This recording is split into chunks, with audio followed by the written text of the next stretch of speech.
wabarakatuh. Alhamdulillahirrahman, 'allamal Qur'an, khalaqal insan, 'allamahul bayan. Wassalatu wassalamu ala Rasulillahi habibir rahman, sayyidina Muhammadinil aman wa ala alihi wa sahbihi wa dhurriyyatihi wa ummatihi ila yaumil mi'ad. Amma ba'd. Fa ya ahbaballahi wa ahbab rasulih sallallahu alaihi wasallam, usi nafsi wa iyyakum bitaqwallahi faqad fazal muttaqun fala tamutunna illa wa antum muslimun. Faqala ta'ala ya ayyuhalladzina amanu taqullaha haqqa tuqatih wa la tamutunna illa wa antum muslimun.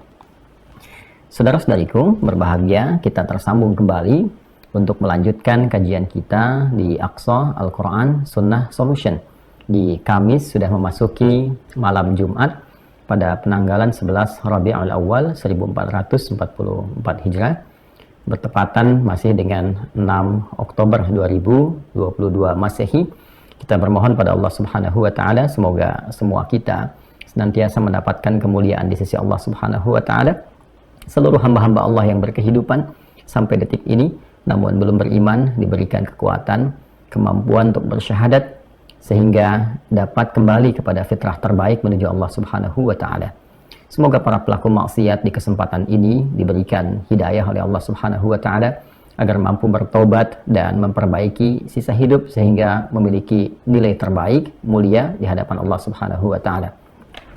Teman-teman sekalian, alhamdulillah sebelum memulai kajian kita juga turut mengucapkan Dirgahayu TNI yang ke-77 yang telah berlangsung di hari kemarin 5 Oktober 2022 Masehi. Semoga TNI senantiasa diberikan oleh Allah Subhanahu wa taala kekuatan dan juga perlindungan terbaik khususnya dalam mengemban tugas yang tidak mudah dalam memberikan keamanan, ketentraman dan menjaga negara kesatuan Republik Indonesia. Kita juga berpartisipasi membersamai kebahagiaan itu dengan mengirimkan 25 prajurit dari Kodam 3 Siliwangi khususnya ke Tanah Suci. Mudah-mudahan dengan ibadah umrah yang ditunaikan menjadikan salah satu yang niat kita terbaik untuk membersamai kuatnya TNI dan bisa juga mengebarkan panji-panji kemuliaan di Jabal Uhud khususnya dalam program yang mungkin dilalui. Teman-teman semua yang terhubung saat ini, mohon izin kajian berlangsung online karena saat ini kami melihat musimnya butuh penyesuaian, butuh adaptasi. Curah hujannya cukup tinggi di beberapa daerah. Kami tidak ingin menyulitkan pada jamaah sehingga mudah-mudahan walaupun kajian berlangsung online tapi tetap bisa dinikmati, disimak dengan baik, dan semoga hujan yang Allah turunkan, Allah curahkan kepada kita memberikan keberkahan dan pelajaran-pelajaran besar untuk menata kembali lingkungan sekitaran kita dan memberikan kebahagiaan tersendiri untuk kita semua. Juga kami ingin menyapa teman-teman yang tersambung dari luar negeri khususnya. Saya melihat menyimak ada tim Enduro Wah Sport yang sudah sampai di Spanyol dan tentunya terhubung juga dengan Bapak Duta Besar Indonesia untuk Spanyol, Bapak yang terhormat Muhammad Najib. Kita doakan mudah-mudahan yang tersambung saat ini diberikan kesehatan, kekuatan, dan beliau termasuk yang juga aktif ya mengupdate situasi, bekerja dengan sangat luar biasa. Mudah-mudahan bisa mengharumkan nama Indonesia sekaligus memberikan informasi-informasi terbaik yang bermanfaat untuk kita semuanya. Selamat bertugas dan tim Waspot selamat, mudah-mudahan insya Allah bisa kembali ke Indonesia dengan selamat. Kita akan lanjutkan pembahasan kita kembali ke Quran surah ke-2 Al-Baqarah di ayat yang ke-25. Kita telah berikan dua pengantar pembahasan seputar ayat 25 di surah Al-Baqarah. Dan sekarang kita akan masuki pembahasan yang ketiga untuk melengkapi kajian-kajian yang berlangsung sebelumnya. A'udzubillahi minasyaitonirrajim. Bismillahirrahmanirrahim. Wa basyiril ladzina amanu wa 'amilus salihati anna lahum jannatin tajri min tahtihal anhar. Kullama ruziqu minha min thamaratir rizqa qalu hadha alladhi ruziqna min qablu wa utu bihi mutasyabiha wa lahum fiha azwajun mutahharah wa hum fiha khalidun. Teman-teman sekalian, saudara-saudariku, di pertemuan yang lampau telah kita bahas bersama bahwa Allah Subhanahu wa taala membuka surah Al-Baqarah dengan menampilkan kemuliaan, keistimewaan Al-Quran sebagai pedoman berkehidupan. Dalam konteks manusia berkehidupan dan juga mengimani Al-Quran, terdapat 4 golongan manusia dalam berinteraksi secara sosial. Akan ditemukan kalangan bertakwa yang dijamin oleh Al-Quran langsung akan mendapatkan perlindungan, naungan, petunjuk dari Allah yang mampu mendekatkan kepada kebahagiaan dan kesuksesan dunia akhirat. Itu ada di ayat pertama sampai dengan ayat yang kelima. Jaminannya di ayat kelima, ulaika ala hudam mir rabbihim wa ulaika humul muflihun. Kemudian golongan kedua adalah golongan yang mengingkari Al-Quran sebagai pedoman berkehidupan. Sehingga dalam konteks berkehidupan cenderung menampilkan konsepsi sendiri, mengarahkan hidup sendiri, dan tidak mengacu kepada ketentuan yang telah Allah tetapkan, khususnya dari firman Allah Subhanahu wa Ta'ala yang terangkum petunjuknya dalam Al-Quran. Maka ini yang dimaksudkan di ayat ke-6 dan ayat yang ke-7. Yang ketiga, ada orang yang mengaku Muslim, namun ternyata perilakunya seakan mengingkari keislamannya, berperilaku mirip-mirip seperti golongan yang kedua. Dia mengaku Muslim, namun ternyata dia tidak menunaikan sholat. Dia mengaku Muslim, dia belum mau berzakat, demikian seterusnya. Maka ini pun termasuk pada ayat ke-6 dan ke-7. Kemudian golongan yang keempat adalah golongan yang diisyaratkan, bahkan tegas disebutkan dalam Al-Quran, orang-orang yang memiliki penyakit dalam hatinya. Dia mengatakan dirinya beriman, dia memasukkan dirinya dalam golongan orang-orang Islam, namun ternyata karena penyakit ada dalam jiwanya, bahkan bukan sekedar mempraktekkan nilai keislaman itu dengan cara yang tidak sempurna, tidak baik, bahkan tega dalam saat yang bersamaan, menyoal keyakinannya sendiri, menyoal orang-orang yang dikatakan seiman dengannya, sehingga cenderung melahirkan persoalan dalam berkehidupan. Itu yang disebut dengan orang-orang munafik. Di ayat yang ke-8 sampai dengan ayat ke-20 telah kita tuntaskan berbagai ciri-cirinya, termasuk berbagai hal yang mengantarkan kepada penyakit dan perbuatan yang dimaksudkan.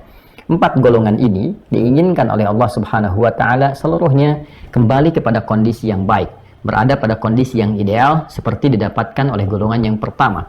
Maka di ayat ke-21 diberikan jalannya, di ayat ke-22 dipertegas alasan rasionalitasnya. Kemudian setelah itu dimintakan kemudian semua golongan ini, khususnya 2, 3, dan 4, kembali berkaca diri, berintrospeksi, dan memperbaiki aktivitas sehingga semua berpeluang mendapatkan kebahagiaan yang sejati, baik dunia ataupun akhirat. Namun demikian akan didapati orang-orang dari golongan khususnya 2, 3, dan 4 yang memang agak sulit untuk diingatkan sehingga alih-alih ingin kembali namun mengajukan diri untuk menantang Al-Quran, mengajukan diri untuk menantang isi bahkan petunjuk-petunjuk dalam Al-Quran, sehingga Allah Subhanahu wa Ta'ala memberikan pernyataan terbalik bahkan tantangan yang argumentatif supaya mendatangkan yang semisal Al-Quran.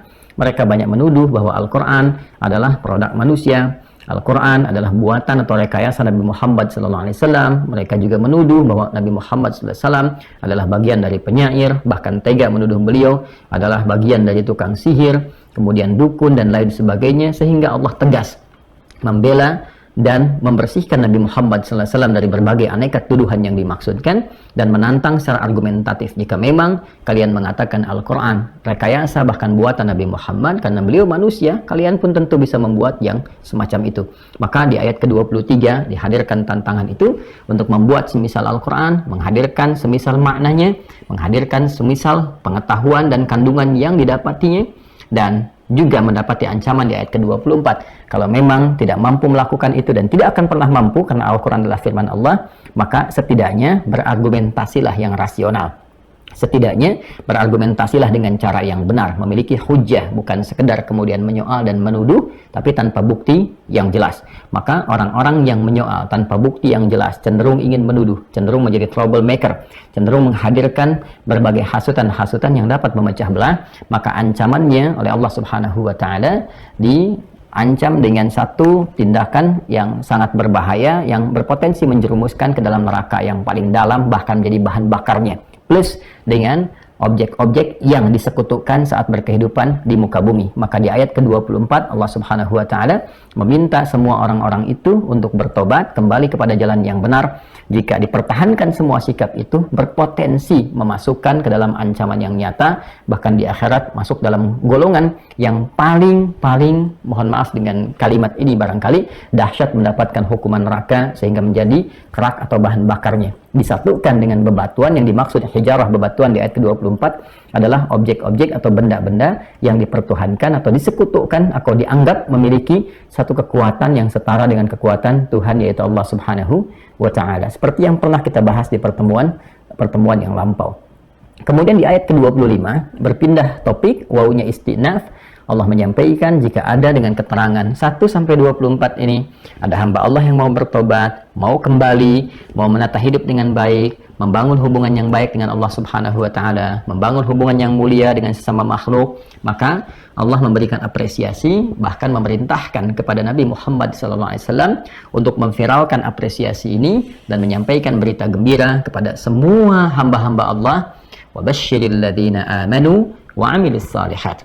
Muhammad SAW berikan kabar gembira kepada semua kalangan tanpa kecuali. Seperti pernah kita bahas, alladzina menunjuk kepada semua, kata sambung atau konjungsi yang menunjuk kepada semua kalangan, ya, tanpa sekat, tanpa adanya perbedaan-perbedaan status, semua tanpa kecuali. Disebutkan 1080 kali dalam Al-Quran, mencakup laki-laki, perempuan, tua, muda, besar, kecil.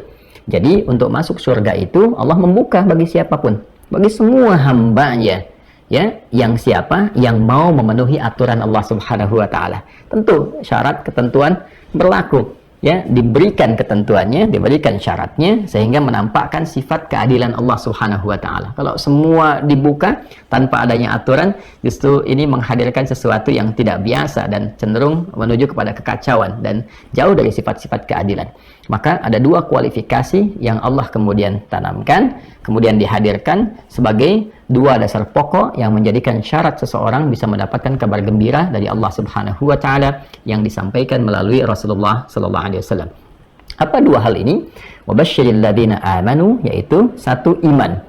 Jadi kunci mendapatkan kebahagiaan yang bersumber dari Allah Subhanahu wa taala dan puncaknya kebahagiaan akhirat adalah iman. Jadi seseorang yang beriman itu seperti pernah kita bahas di pertemuan yang lalu, ya, iman mengantarkan kepada kebahagiaan, ketenangan, kebaikan, kemuliaan yang kemarin kita akumulasikan semua nama ini dalam bentuk salam. Wassalamun alaihi yawma wulida wa yawma yamutu wa yawma yub'atsu hayya. Demikian ditegaskan di Quran surah ke-19 Maryam di ayat 15 yang pernah kita bahas di pertemuan lalu, yang ditujukan oleh Allah sebagai jaminan kepada Nabi Yahya alaihissalam sebagai contoh kepada seluruh hamba-hamba Allah Subhanahu wa ta'ala. Salam adalah akumulasi semua kenyamanan tadi. Frame-nya disebut dengan Islam, ya. Kemudian ajarannya disebut dengan silmi. Orangnya disebut dengan muslim. Jadi ketika kita disebut muslim itu, dalam saat yang bersamaan kita diminta oleh Allah Subhanahu wa taala untuk memaksimalkan, mengoptimalkan kemampuan kita mengimplementasikan semua ajaran yang ada dalam Islam, dalam frame-nya. Frame itu disebut dengan din namanya. Kama tadinu tudan, seperti engkau masuk ke situ, demikian engkau akan dibalas. Kalau dipraktekkan, engkau akan diapresiasi. Maka disebutkan di Quran surah ketiga ayat 19, innad dina indallahil Islam. Itu namanya. Ajarannya nanti disebut dengan silmi. Orang-orang yang telah beriman maka diminta mempraktekkan ajaran dalam Islam yang bernama silmi tadi secara menyeluruh, ya, sesuai dengan batas kemampuannya. Itu yang dimaksud di Quran surah kedua Al-Baqarah di ayat 208. Ya ayyuhalladzina amanu udkhulu fis silmi kaffah. Ya ayyuhalladzina amanu udkhulu fis silmi kaffah. Hai semua yang telah menyatakan beriman kepada Allah, yakin tanpa ragu, ya, untuk mendapatkan keamanan, ketentraman dunia dan akhirat itu, maka praktekkan semua tuntunan dalam Islam itu secara menyeluruh, secara total, jangan setengah-setengah, dari ujung kepala sampai dengan ujung kaki. Lisannya berislam, telinganya berislam, ya, kemudian pandangannya berislam, tangannya berislam, sampai kakinya berislam. Ya, tunduk patuh pada ketentuan Allah. Orang yang tunduk patuh pada ketentuan disebut orangnya dengan nama muslim. Jadi sebagai muslim harusnya kita lebih mendapatkan ketenangan, kenyamanan, kedamaian, ketentraman, dan jaminan kebahagiaan sampai dengan akhirat. Ya, namun kalau belum didapati, coba dicek. Penyebabnya barangkali belum adanya kemampuan maksimal dan kesungguhan kita semua untuk menunaikan tuntunan Islam secara benar, secara total sesuai dengan kemampuan kita.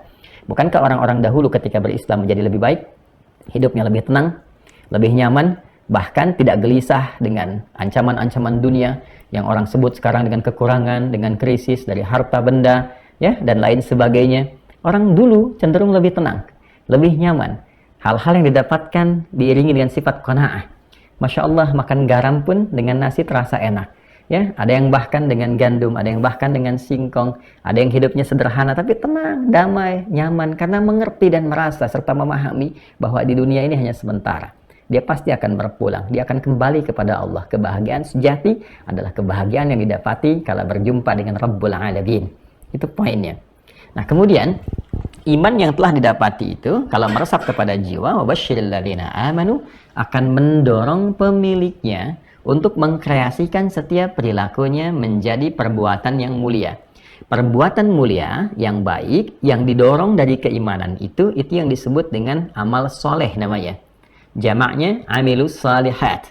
Jadi ayat ini memberikan kesan kepada kita, orang-orang yang beriman itu, maka imannya akan cenderung membimbing seluruh bagian tubuhnya untuk berperilaku yang mulia. Bahasa singkatnya, orang beriman itu pasti baik. Karena itu kalau ada orang beriman yang melakukan tindakan yang kurang baik, maka ini memberi kesan tingkat rendahnya iman.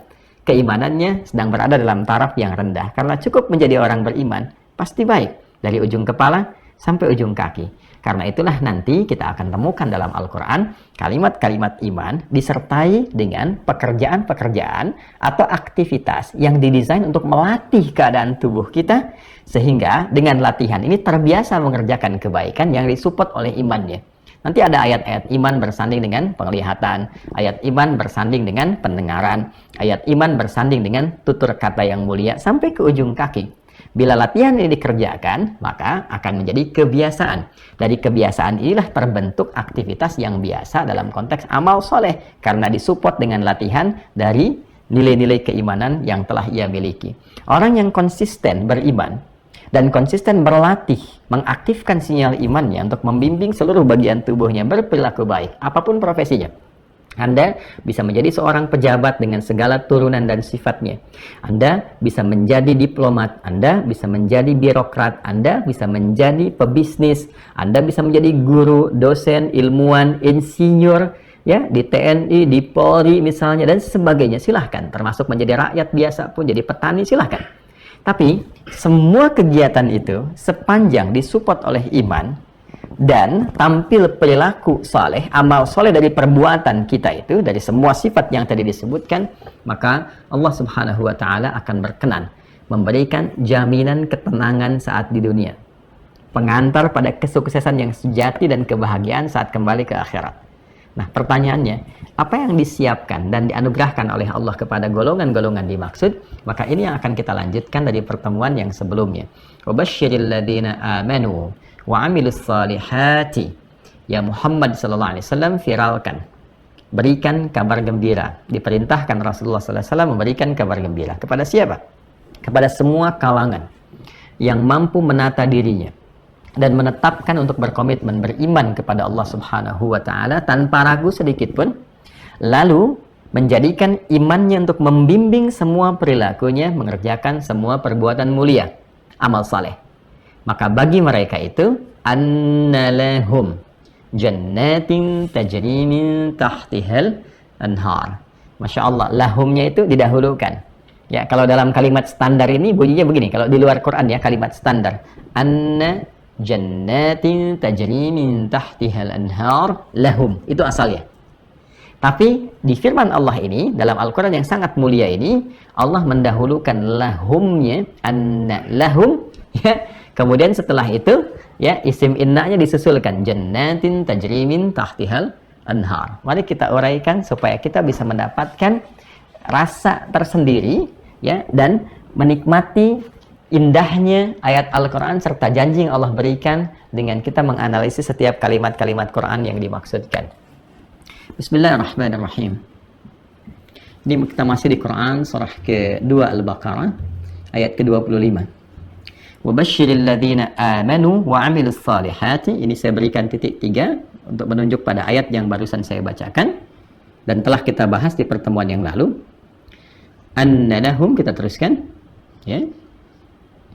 Jannatin tajri min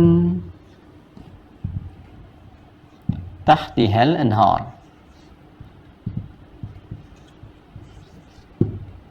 Baik. Annalahum jannatin tajri min tahtihal anhar. Baik. Kita akan fokus baik-baik sejenak untuk bisa merenungi. Anna pernah kita sampaikan harfun nasab wa taukid. Huruf nasab, kalau kita belajar gramatikal nahwu standar, nasab itu menjadikan harakat kalimat setelah anna itu memiliki harakat fathah kalau mufrad atau kasrah kalau dia jama' pada umumnya, ya kan? Dari segi harakat. Namun dari segi makna, nasab juga mengandung arti sesuatu yang ditancapkan kuat tanpa goyah. Ini pernah saya sampaikan. Jadi kalau ada di bahasa Arab mengatakan nasaba rajulu asahu fil ardi, seorang menancapkan tongkatnya di bumi dengan kuat begini tanpa goyah, itu nasab namanya. Nah, saat yang bersamaan dia berfungsi taukid untuk menguatkan satu informasi yang disampaikan. Seakan memberi kesan begini, kalau ada informasi di dalam Al-Quran dibuka dengan kata anna atau inna, maka informasi yang diutarakan ini diberikan kesan kepada kita agar ditancapkan dalam hati kita dengan kuat, jangan goyah ya. Kemudian ditekankan isinya oleh Al-Quran, seakan kalau dalam bahasa bebasnya begini, aku tegaskan ya, kata Allah, tancapkan ini dalam hatimu yang paling dalam, jangan goyah. Okay? Ini yang dimaksud harfun nasbin wa taukidin tansibul isma wa tarfa'ul khabara mabniyun 'alal fathi la mahalla lahu min al-i'rabi. Ini kemudian isimnya, ya, menasabkan isimnya di sini yang ini. Nah, yang tadi saya katakan, jadi kalau kita belajar nahwu yang standar misalnya yang biasa, asal kalimatnya begini, anna jannatin, ini isim innanya. Ya. Kalau di sini anna berarti isim annanya, gini. Ya, ini yang berharakat kasrah karena jama'. Bentuk tunggalnya begini, jannah, seperti ini. Ini tunggalnya, jim, nun, ta marbutah. Kalau bentuk tunggal berarti nanti harakatnya fathah, anna jannatan, begini kan? Nah, tapi karena ini bentuknya jama', harakatnya kasrah, seperti ini, jannatin. Dan nanti tidak setiap jama' ya, nanti ada jama' taksir, ada jama' muannats salim, itu berbeda. Nanti jama' taksir bisa kembali kepada fathah. Nanti di kajian nahwu yang terpisah ya, satu saat mungkin kita bisa belajar. Jadi saya ingin tunjukkan secara i'rab atau perubahan harakat, huruf ini menjadikan huruf pada kalimat setelahnya di harakat akhirnya berharakat nasab, bisa fathah, bisa kasrah, tergantung keadaannya. Tapi pesan pentingnya adalah ya, nasab bukan hanya menunjuk kepada harakat tapi juga menunjuk kepada keyakinan yang kuat. Mesti yakin ya, tancapkan pada jiwa yang paling dalam, jangan pernah ragu, ada taukid, ditegaskan informasinya. Asal kalimatnya anna jannatin tajri min tahtihal anhar lahum, asalnya begitu di yang standar ya, yang standar, bahwa orang-orang yang beriman dan mampu menjadikan imannya sebagai acuan untuk mengkreasikan amal soleh dalam kehidupannya, maka tancapkan pada hatimu yang paling dalam. Jangan pernah ragu, kata Allah. Ya, aku telah siapkan ini berbagai macam surga, aneka surga, bukan cuma satu, bentuknya jamak, kan? Yang dihiasi dengan keindahan yang tak mampu dilukiskan oleh siapapun makhluk saat ini. Ya, di antaranya di sini digambarkan ya, yang mengalir sungai, aneka ragam sungai-sungai yang indah di bawahnya, di sekitarannya. Ya, apa yang kita gambarkan sekarang nggak seperti itu. Makanya kata Nabi, mala ainan ra'at wala udhunun sami'at wala khatara ya fi qalbil bashar. Jadi nggak seperti yang kita lamunkan, nggak seperti yang kita bayangkan, nggak seperti yang terlintas di benak kita, ya, dan tidak seperti yang pernah dilihat atau pernah kemudian kita simpulkan dari informasi yang kita dengar, kita simpulkan, kita bayangkan, nggak begitu. Ya, jadi sifatnya bukan fiktif untuk manusia, bukan. Ya, kita bisa kemudian membayangkan sesuatu, tapi aslinya nggak seperti itu, lebih indah daripada itu. Jadi lafadznya nyata, Qurannya real, nyata, tapi tidak seperti yang terkumpul gambarannya di benak kita, lebih indah daripada itu, sehingga membuat kita semakin lebih penasaran. Nah, saya ingin kembali ke sini dulu. Asalnya ke sini, barulah home.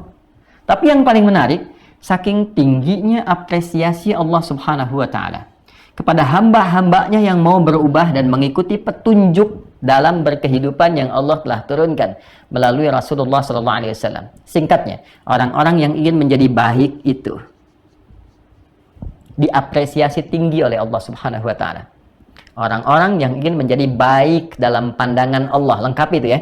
Orang-orang yang ingin menjadi baik dalam pandangan Allah. Baik dalam pandangan Allah itu singkatnya disebut dengan saleh. Dari sini muncul orang saleh, kan? Orang saleh, bahkan orang tua kecenderungan dari sejak ibunda itu mengandung, maka bermohon kepada Allah anaknya menjadi anak yang saleh. Itu sudah fitrah di setiap lisan manusia. Di antaranya ditemukan di Quran surah ke-7 Al-A'raf di ayat 189. Ya, falamma taghasyaha hamalat hamdan khafifa famarrat bih. Lihat ujung ayatnya. Ya, falamma afqalat da'awallaha rabbahuma la in ataitana salihah lanakunanna minasyakirin. Lihat ujung ayatnya. Ya. Nah, ketika kandungan semakin besar, semakin berat menjelang fase persalinan, maka umumnya kedua calon orang tua itu, ayah dan bunda, itu memperbanyak doa dan berharap mohon kepada Allah supaya anaknya menjadi saleh. Ya Allah, sekiranya anak ini lahir menjadi saleh, kami akan sangat bersyukur kepadamu. Ya. Itu diantara turunan kata saleh yang terdapat dalam Al-Quran. Baik dalam pandangan kan Allah. Nah, orang-orang yang ingin menjadi baik menurut Allah, mengikuti ketentuan Allah Subhanahu wa Ta'ala, maka diapresiasi tinggi di dalam Al-Quran. Saya ulangi, maka diapresiasi tinggi di dalam Al-Quran. Saking tingginya apresiasi itu, mereka disebutkan dulu sebelum surganya. Seakan-akan Allah ingin menegaskan, hey, yang penting itu perubahan hambanya. Yang dinilai itu perubahan hambanya, bukan surganya. Ya, surga itu menjadi hak mereka ketika mereka menjadi orang baik. Di surga itu hak kita, sepandang kita mampu menjadi orang yang baik, itu hak kita. Jadi untuk mendapatkan hak itu, yang paling penting itu kitanya, mau jadi baik apa enggak. Karena itu saking tingginya nilai kebaikan di hadapan Allah Subhanahu wa Ta'ala, itu orang-orang baiknya didahulukan oleh Allah dibandingkan dengan surganya. Surga ini tak akan pernah punya nilai kalau kitanya tidak menjadi baik. Karena itulah kemudian ayatnya berbunyi, perhatikan kalimatnya, anna lahum, dahulukan. Bahwa hak mereka, lamnya itu menunjukkan hak. Ya, hak ini. Saya untuk memudahkan ya, untuk memudahkan lam banyak nanti ada mulkiyah misalnya, itu kan banyak sekali lam lil ghayah, gitu kan, dan seterusnya. Ya, kita lebih fokuskan ke sini untuk lebih memudahkan saja. Anna lahum, ya aku tegaskan, lahum terjemahan paling enak untuk bisa dipahami bahwa akan menjadi hak mereka. Merekanya siapa? Hum-nya kembali ke awal ke sini yang telah kita sebutkan di awal. Alladzina amanu wa amilus salihat. Ya. Tuh. Kalau kita kembalikan ke mushafnya begini ya. Salihat. Nah, ini saya tuliskan untuk menggantikan ini ada alif di atas untuk memudahkan. Alladzina amanu wa amilus salihat. Ya, siapa hum yang dimaksudkan ini? Ini orang-orang yang ingin menjadi saleh, yang ingin menjadi baik dalam pandangan Allah Subhanahu wa Ta'ala. Jadi saking tingginya nilai kebaikan itu, dan saking diapresiasinya oleh Allah hamba-hambanya yang mau berubah menjadi baik, apapun aktivitas mereka. Anda boleh menjadi pejabat-pejabat yang baik, hakim menjadi hakim yang baik, jaksa menjadi jaksa yang baik, polisi menjadi polisi yang baik, tentara yang baik, rakyat yang baik, ustadz yang baik, ya kan? Ya, apalagi insinyur yang baik, pekerja yang baik, semua. Ya, silahkan. Semua menjadi baik, menjadi saleh, yang dimaksudkan sesuai dengan ketentuan Allah. Diminta jujur, jujur. Diminta sabar, sabar. Diminta sholat, sholat. Nah, sikap yang membentuk kebaikan itu, yang ditunjukkan lewat perilaku kita, dalam bentuk kesolehan itu, nilainya tinggi di hadapan Allah. Saking tingginya, keragaman surga disebutkan oleh Allah menjadi hak untuk mereka. Ini poinnya. Jadi berbahagialah Orang-orang yang merubah jalan hidupnya dan memutuskan untuk beralih menjadi lebih baik dalam pandangan Allah, maka pada saat yang bersamaan dia sedang mendapatkan dan menempatkan diri pada status yang tinggi di hadapan Allah Subhanahu wa taala. Saking tingginya, surga itu urutannya nomor 2. Yang pertamanya adalah perubahan yang mereka putuskan untuk menjadi hamba Allah yang saleh. Jelas ya? Nah, jadi ini yang sering sekarang disebutkan dengan istilah hijrah, gitu kan? Ya, hijrah itu kan kalau kita lihat di hadis, khususnya kalau kita turunkan di Kitabul Iman, ya. Jadi topik yang kedua di Sahih Al-Bukhari, kan ada 97 topik, ya. Dari 97 topik ini, di topik yang kedua Kitabul Iman ada hadis yang juga menunjukkan atau mengisyaratkan kepada kita tentang hijrah. Esensi hijrah itu kata Nabi bukan berpindah tempat. Esensi hijrah bukan pindah kelompok, masuk kelompok A dari kelompok B atau pindah tempat A ke pindah B. Tidak. Tapi esensi hijrah itu adalah berhijrah dengan cara meninggalkan yang Allah tidak senangi kepada yang Allah ridhai. Jadi merubah perilaku kita menjadi lebih baik, itulah inti hijrah.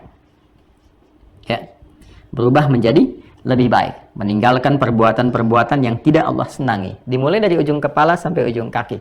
Apa yang Allah senangi di mata kita, maka itu konsisten kita latih.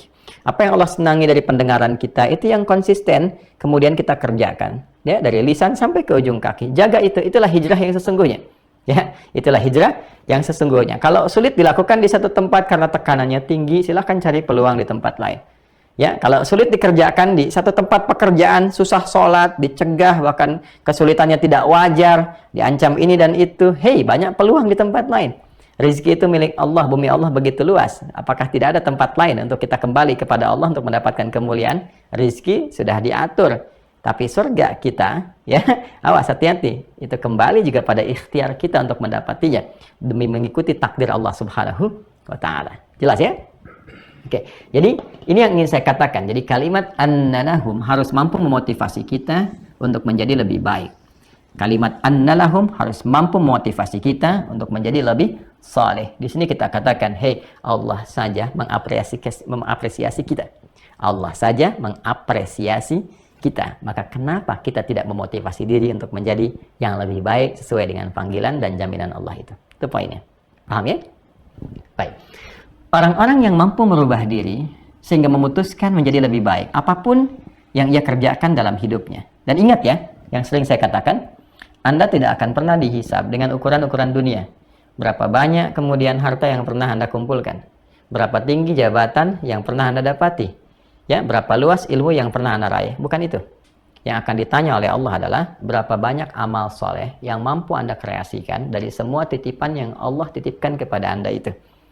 Anda kalau punya jabatan, berapa banyak keputusan ya dan kebijakan yang pernah Anda lahirkan yang berbentuk kemaslahatan amal soleh dari titipan itu sampai kemudian Anda purna bakti.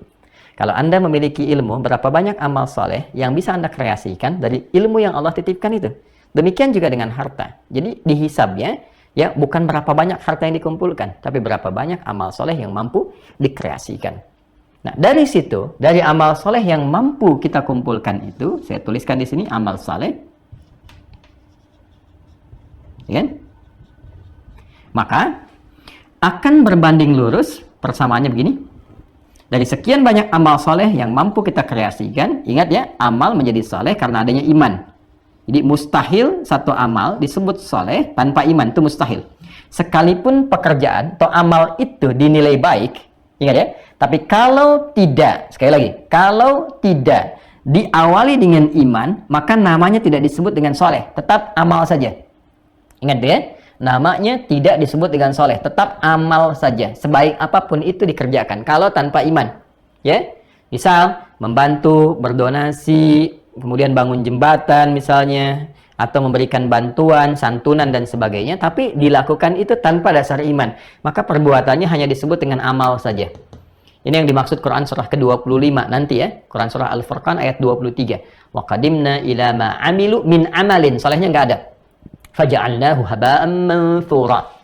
Maka jika ada orang berbuat baik untuk dunianya saja dan tidak diniatkan dengan imannya sehingga mampu mendapatkan apresiasi akhiratnya, maka dia akan dibalas dengan kadar dunia saja. Ya karena untuk dunia dibalas dunia, di akhirat menjadi tidak bermakna seperti debu yang berterbangan. Nah, orang-orang yang mampu mengkreasikan banyak amal soleh maka akan dibalas oleh Allah Subhanahu wa taala semua amal soleh ini dengan balasan terindah, khususnya saat ia berpulang ke akhirat. Bentuk balasannya apa? Ya, nanti kita akan lanjutkan setelah menunaikan sholat Isya berjamaah. Sekarang waktunya Isya. Tiba waktu Isya, waktu Indonesia bagian barat, khususnya dari Bekasi. WIB, waktu Indonesia bagian Bekasi. Kita jeda sejenak untuk menunaikan sholat Isya berjamaah. Setelah itu kita lanjutkan kembali. Mohon berkenan untuk melanjutkan setelah Isya. Semoga Allah merahmati kita semua.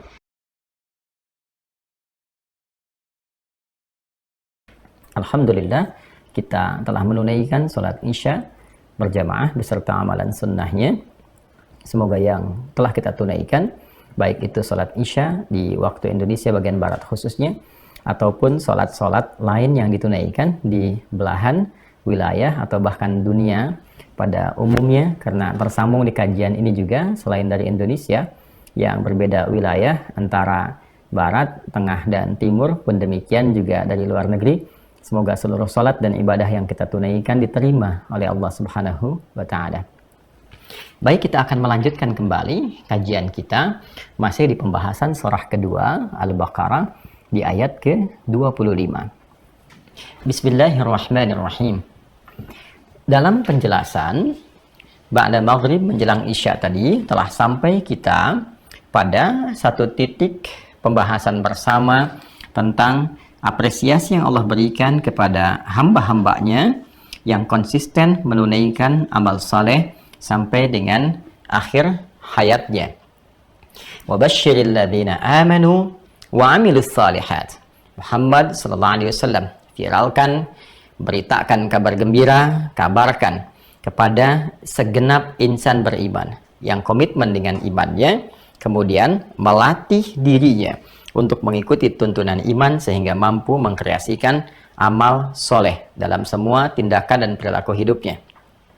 Annalahum, tancapkan keyakinan pada jiwa mereka yang terdalam. Aku tegaskan, jangan pernah ragu. Hak mereka, aku siapkan untuk mereka jannatin tajri min tahtihal anhar. Jannat, ini apresiasinya.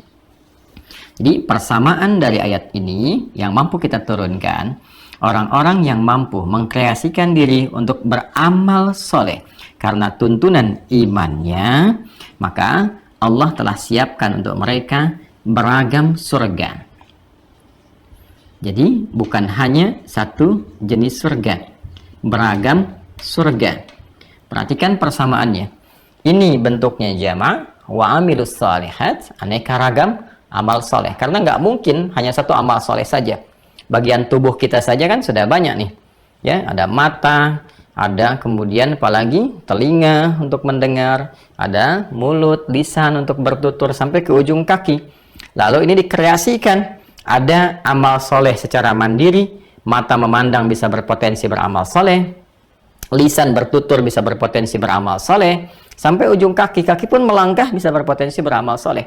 Ada amal soleh yang dihasilkan dari gabungan semua kesatuan yang ada di tubuh kita ini. Seperti barusan kita sholat, kan itu bagian dari amal soleh. Ya, amal soleh pertama yang disebutkan dalam Al-Quran setelah kata iman itu sholat. Di Al-Baqarah ayat 3, alladzina yu'minuna bil ghaibi wa yuqimunas shalah. Implementasi iman pertama kepada Allah yang gaib walaupun belum tampak dalam pandangan kita pada saat ini, lalu kita wujudkan keimanan itu, implementasikan dalam bentuk penghambaan kepada Allah lewat salat. Ibadah pertamanya. Salat itu kan gabungan keseluruhan dari bagian tubuh kita. Ya, dari mulai bertakbir, tangannya bergerak, lisannya bertutur, pikirannya terfokus, kemudian nanti sampai dengan sujud, sampai dengan salam. Itu gabungan keseluruhannya amal saleh. Nah, jadi banyak sekali keragaman amal saleh. Ini bisa dalam bentuk ibadah ritual misalnya. Ya, seperti sholat. Ya, apalagi misalnya interaksi dengan Al-Quran. Nanti ada turunannya zakat, ya kan? Kemudian nanti ada puasa, haji, umrah, yang pokok itu kan di rukun Islam yang 5. Kemudian juga nanti ada ibadah-ibadah yang sifatnya sosial. Ya, sosial di sini. Biasanya lebih kepada amal-amal yang sekarang diistilahkan dengan amal kemanusiaan gitu kan. Tapi kalau diniatkan karena imannya untuk beribadah kepada Allah menjadi amal saleh juga. Ya, jadi semua perbuatan kita itu tidak akan luput dari peluang amal saleh. Karena itu Nabi berpesan, setiap peluang, ada peluang kebaikan yang akan kita kerjakan, ya, yang kita nilai, memiliki nilai kebaikan, itu niatkan karena Allah.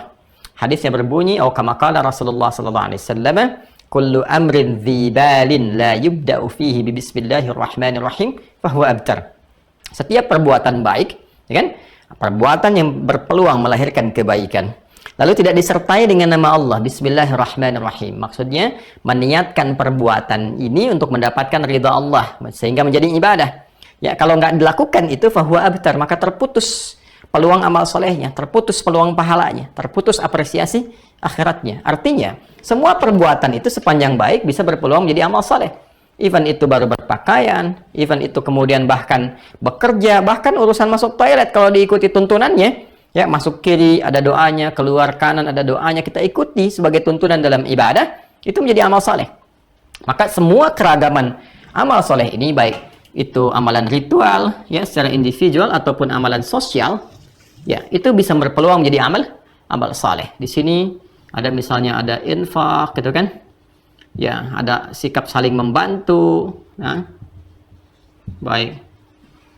Ya, ada turunan-turunan lainnya, apapun itu yang kiranya bisa menghadirkan nilai-nilai positif dalam berkehidupan. Dan apapun itu yang dikerjakan sesuai dengan passionnya masing-masing. Punya ilmu membantu orang, punya harta, punya kedudukan, dan sebagainya, itu bisa berpeluang menjadi amal saleh. Jadi keragaman amal soleh ini apresiasinya tinggi di sisi Allah, saking tingginya disiapkan keragaman surga sebagai, ya, hak yang bisa diraihnya. Surganya pun beragam, jadi bukan cuma satu surga saja. Allah menyiapkan keragaman surga, dan menariknya persamaan keragaman surga ini dalam bentuk jama, jannatin ini, ya, dalam bentuk jama, ini persamaannya selaras dengan amal soleh yang telah kita kreasikan di muka bumi. Seakan-akan ada isyarat bahwa pintu-pintu surga yang beragam ini akan berkesesuaian dengan amal soleh yang kita kerjakan secara konsisten sejak kita berkehidupan di bumi. Amal solehnya apa? Surganya apa? Ya, dan amal ini akan sesuai dengan surga yang kita raih. Nah, dari mana kemudian kita dapatkan isyarat semacam ini? Ya, kita tidak boleh berspekulasi. Kita kembalikan ke hadis Nabi Muhammad SAW. Tapi sebelum kita ke hadis, kita akan turunkan dulu, ya, tafsir dari ayat Quran yang lainnya. Jadi Quran ayatnya ditafsir dengan ayat yang lain. Kita pindah ke surah Az-Zumar misalnya, Quran surah 39 ayat 73.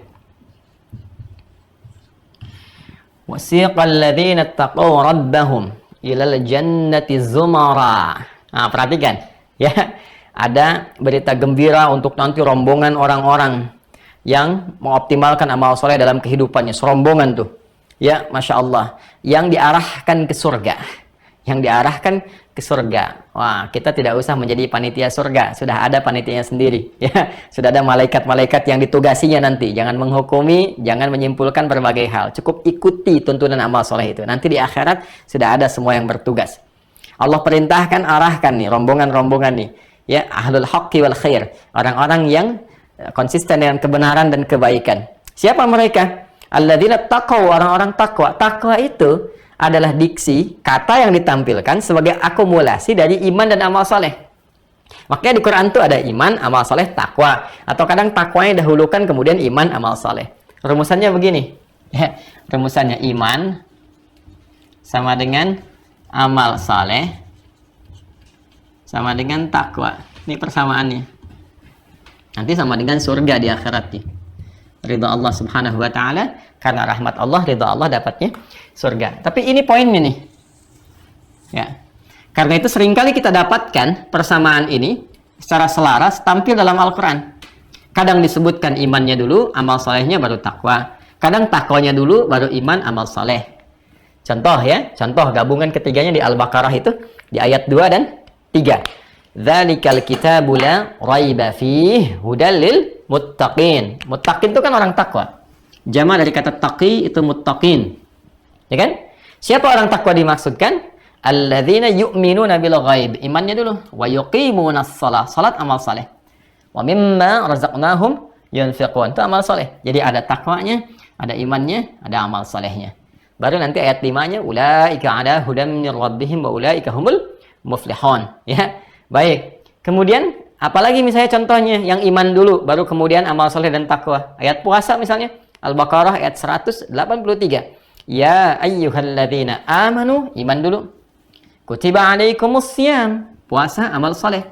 Kama kutiba alal ladzina min qablikum la'allakum tattaqun. Ya, jadi akumulasi iman dan amal soleh yang dikumpulkan itu, kalau kita gabungkan, itu menjadi ciri takwa. Menghasilkan apa yang disebut dengan takwa. Orang yang disebut dengan taqi kalau tunggal, jamaknya disebut dengan muttaqin atau muttaqun. Karena itu seringkali kita dapatkan ya apresiasi berupa surga itu disediakan untuk orang takwa. Ya, innal muttaqina, kan fi jannati wa uyun, atau innalil muttaqina mafaza. Innal muttaqina ya fi jannati wa uyun itu di surah Adz-Dzariyat, ya, atau fi jannati wa na'im di surah At-Tur misalnya, ya. Innalil muttaqina mafaza di surah An-Naba misalnya, ya. Tapi selalu dibuka dengan penegasan. Sungguh tancapkan pada jiwamu, jangan sampai ragu, jangan goyah jika engkau menjadi pribadi yang bertakwa. Untuk orang takwa itu dia mendapatkan hak meraih surga. Dengan ya, dia akan beruntung, dia akan bahagia, dan ya kata-kata lainnya yang menjadi jaminan kemuliaan yang diberikan oleh Allah Subhanahu wa taala secara langsung. Kembali ke Az-Zumar di ayat 73. Wasiqal ladzina taqaw rabbahum ilal jannati zumara, ya. Dan ada orang-orang yang diperintahkan untuk diarahkan, ya. Siapa orang-orang itu? Adalah orang-orang yang takwa terhadap Allah Subhanahu wa taala, yang cirinya dia beriman dan beramal saleh. Ya, ilal jannati zumara, nanti serombongan, diarahkan rombongan ke arah surga. Hatta idza ja'uha wa futihat abwabuha, sampai ketika mereka tiba di pintu surga itu dan dibukakan pintu-pintunya.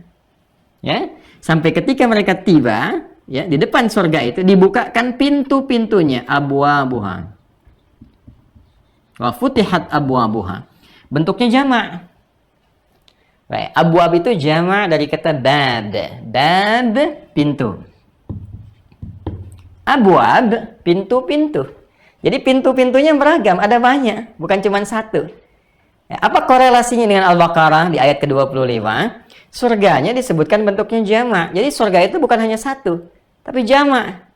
Ya, dan jamaknya ini ternyata bersandar kepada ragam amal soleh yang pernah dikerjakan di muka bumi. Dan saat masuk ke aneka ragam surga ini dibukakan kemudian pintu-pintunya jamak bentuknya. Tuh. Ada berapa pintu-pintu surga itu? Apa saja? Dan bagaimana peluang ketika memasukinya? Bisa didapati. Apa jenis nama-namanya? Nah, ini yang coba kita akan turunkan bagian dari pembahasannya. Untuk mengetahui itu, kita harus bertanya dan mencari sumbernya yang tersambung pada keterangan Rasulullah SAW. Karena perkara surga, ya, itu termasuk bagian dari perkara gaib. Yang nggak bisa kemudian kita spekulasikan begini, begitu, tidak. Perkara gaib artinya hak pengetahuannya hanya milik Allah Subhanahu wa ta'ala. Bukan ranah manusia, bukan ranah makhluk. Karena kembali kepada Allah, maka kita harus mencari referensi yang tersambung pada informasi yang kemudian disampaikan dari Allah Subhanahu wa ta'ala. Nggak mungkin bisa kita raih kecuali melalui Rasulullah SAW. Karena di antara tugas Rasulullah adalah menyampaikan setiap informasi berupa wahyu yang Allah firmankan atau beritakan kepada beliau untuk diteruskan kepada umatnya sampai dengan tiba di kita semua. Ada dua jenis yang bisa kita dapati. Yang pokok disebut pertama dengan Al-Quran, 6.236 ayat, 30 juz, 114 surah. Langsung bisa kita akses. Ya, kita baca, kita pelajari sesuai dengan petunjuk Nabi Muhammad SAW.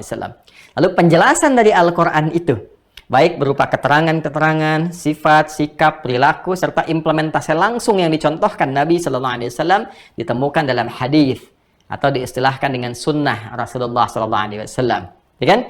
Jika jadi tuntunan dalam berkehidupan, dipraktekkan menjadi sunnah, kita tiru, kita lakukan. Semua yang dilekatkan kepada Nabi Muhammad SAW dari perkataan, perbuatan, sifat, sikap beliau disebut dengan hadis. Baik, maka kita cek. Tadi dalam Quran sudah, sekarang kita cek dalam hadis supaya ada variasinya. Baik, kita urutkan dari yang paling urutan terkuat. Ya kan? Ada urutannya kan maratibus sihah itu, urutan dari yang sahih itu ada Al-Bukhari, Muslim. Kemudian Al-Bukhari, kemudian Muslim, baru ke bawahnya. Yang sesuai dengan syarat Al-Bukhari, Muslim, sesuai dengan syarat Al-Bukhari, sesuai dengan syarat Muslim, baru kemudian ke bawahnya. Nah, kita ambil salah satu yang terkuat, misalnya riwayat Imam Al-Bukhari. Al-Bukhari. Dicek juga ya, teman-teman yang punya kitabnya silahkan dicek, sehingga nanti kalau ada yang kurang tepat kita bisa luruskan ya. Jangan malu untuk meluruskan. Kalau memang salah, perbaiki gitu kan. Kalau benar, ya kita konsisten ikuti kebenarannya.